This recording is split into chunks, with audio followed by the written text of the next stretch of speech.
নমস্কার, আমি রাখি। আজ বিকেলে পুকুর পাড়ে বসে একটি গল্প মনে পড়ল। পোনা মাছের গল্প শুনবেন?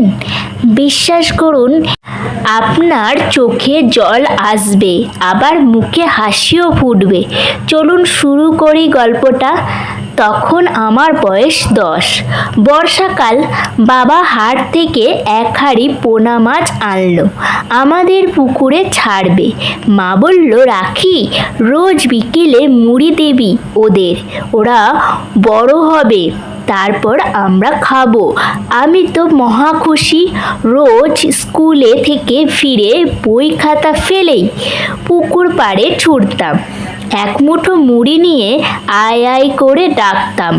ঝাঁকে ঝাঁকে পোনা আসতো, জলটা কালো হয়ে যেত, কিন্তু একটা পোনা ছিল সবচেয়ে ছোট, আর গায়ের রং ছিল ফ্যাকাশে।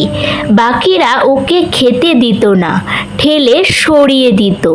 ও বেচারা দূরে একা ভেসে থাকতো। একদিন মাকে বললাম, মা, ওই ছোট্টটা পোনা মাছটা খায় না, মরে যাবে না তো? মা হেসে বলল, পাগলি মেয়ে, ছোট বলে ভয় পায়?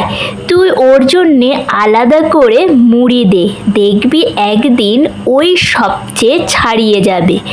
তারপর থেকে আমি লুকিয়ে ওর জন্যে আলাদা মুড়ি ফেলতাম পুকুরের ওই কোণায়। ধীরে ধীরে ও খেতে শুরু করলো, আমার দিকে তাকিয়ে থাকতো যেন চিনতে পারতো। 6 মাস পর পৌষ মাসে পুকুরে জাল ফেলা হলো, সব মাছ উঠলো। আমি খুঁজছি সেই ছোট্ট পোনাটাকে, পেলাম না। মনটা খারাপ হয়ে গেল, ভাবলাম মরেই গেছে। হঠাৎ বাবা চেঁচিয়ে উঠল, রাখি, এদিকে আয়, দেখ কত বড় রুই। গিয়ে দেখি সেই ফ্যাকাশে রঙের পোনাটা আজ 3 কেজি রুইয়ে হয়ে গেছে, সবচেয়ে বড় আর সবচেয়ে সুন্দর। মা আমার মাথায় হাত বুলিয়ে বলল, বলেছিলাম না, ছোট বলে কাউকে দুর্বল ভাবতে নেই। যত্ন পেলে আর ভালোবাসা পেলে ছোট পোনাও রুই হয়। আমাদের আশেপাশে এমন কত ছোট্ট পোনা আছে বলুন তো। হতে পারে আপনার বাড়ির কাজের মেয়েটা বা ক্লাসের লাস্ট বেঞ্চের ছেলেটা। একটু ভালোবাসা, একটু যত্ন পেলে ওরাও জীবনে রুই হতে পারে। তাই কাউকে ছোট ভাববেন না।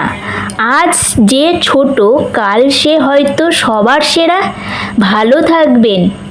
ভিডিওটা ভালো লাগলে লাইক করুন আর চ্যানেলটাকে সাবস্ক্রাইব করে পাশে থাকুন। এই গল্পটা শুধু একটা মাছের না, এটা আমাদের সবার গল্প।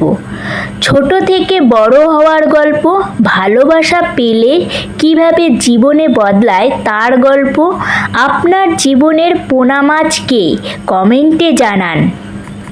এই ভিডিওটা যদি একটু ভালো লাগে একটা শেয়ার করে পাশে থাকুন।